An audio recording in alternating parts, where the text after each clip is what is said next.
Welcome to Indian authentic recipe. நான் உங்கள் கௌரி சங்கரி.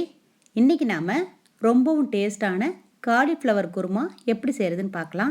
இந்த குருமா பார்த்திங்கன்னா சாதம், பூரி, சப்பாத்தி, இடியாப்பம் இப்படி எல்லாத்தோடையும் சேர்த்து சாப்பிட்டோம்னா செம்மையான காம்பினேஷனாக இருக்கும். இதை எப்படி செய்கிறதுன்னு பார்க்கலாம். அதற்கு முன் இதுவரை நமது சேனலை சப்ஸ்கிரைப் பண்ணாதவங்க சப்ஸ்கிரைப் பண்ணிவிடுங்க.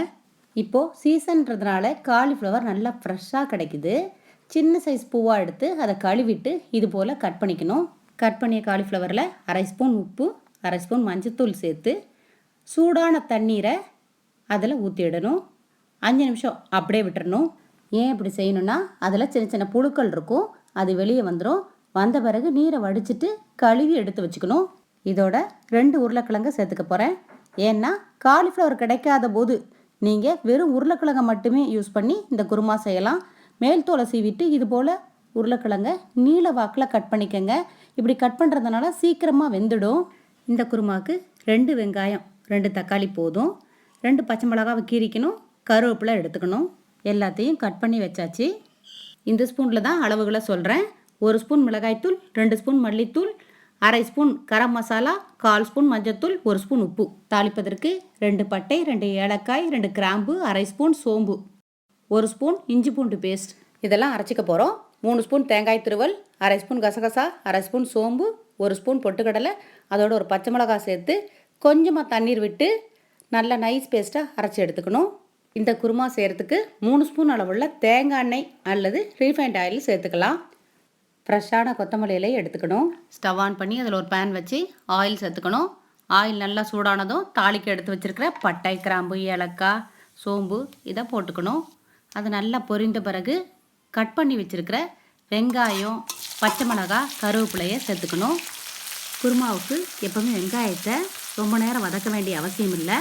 லைட்டாக வதக்கினாலே போதும். 2 நிமிஷம் வதக்கிக்கலாம். இஞ்சி பூண்டு பேஸ்ட் சேர்த்துக்கலாம். இஞ்சி பூண்டு பேஸ்டினுடைய பச்சை வாசம் போகிற வரைக்கும் 1 நிமிஷம் அப்படியே வதக்கி விட்டுறலாம். கட் பண்ணி எடுத்து வச்சுருக்கிற தக்காளியை சேர்த்துக்கலாம். தக்காளியை 2 நிமிஷம் அப்படியே நல்லா வதக்கணும். தக்காளி நல்லா குழஞ்சி மசிஞ்சு வரணும். இப்போது மிளகாய்த்தூள், மல்லித்தூள், மஞ்சள் தூள், தேவையான அளவு உப்பு சேர்த்து இந்த ஆயில்லையே மசாலா பொருட்களை வதக்கி விடணும். ஸ்டவ்வை லோ ஃப்ளேமில் மாற்றிக்கோங்க, கருகிடக்கூடாது. அரை கப் அளவு தண்ணீரை இதோடு சேர்த்து நல்லா மிக்ஸ் பண்ணி விட்டு 2 நிமிஷம் அப்படியே நல்லா கொதிக்க விடணும். கழுவி எடுத்து வச்சுருக்கிற காலிஃப்ளவரை இதோடு சேர்த்துக்கணும். கட் பண்ணி வச்சுருக்க உருளைக்கிழங்கையும் சேர்த்துக்கலாம். காலிஃப்ளவரும் உருளைக்கிழங்கும் நல்லா மசாலாவில் படுற மாதிரி மிக்ஸ் பண்ணி விடணும்.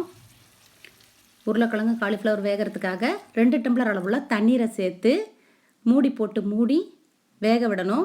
10 மினிட்ஸாக வெந்துக்கிட்டு இருக்கு. மூடியை திறந்து பார்க்கலாம். காலிஃப்ளவரும் உருளைக்கிழங்கு வெந்துருச்சான்றதை செக் பண்ணிக்கணும். காய் நல்லா வெந்துருச்சான்னு பார்த்துட்டு அதன் பிறகு தான் அரைச்சி வச்ச தேங்காய் மசாலாவை இப்போ சேர்த்துடணும். குருமாவுக்கு எப்போவுமே கரம் மசாலாவை கடைசியாக தான் சேர்க்கணும்.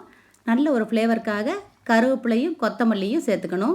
எல்லாத்தையும் நல்லா மிக்ஸ் பண்ணி விட்டு டேஸ்ட் பண்ணி பார்த்துடணும். ஏதாவது குறைவாக இருந்தால் இந்த ஸ்டேஜில் சேர்த்துக்கலாம்.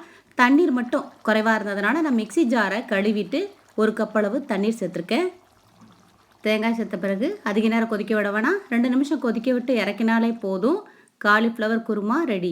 இந்த குருமா சிம்பிளாக காரம் கம்மியாக டேஸ்ட்டாக இருக்கும். எல்லாவற்றுக்கும் சைட் டிஷ்ஷாக இருக்கும். ட்ரை பண்ணி பாருங்கள். நன்றி.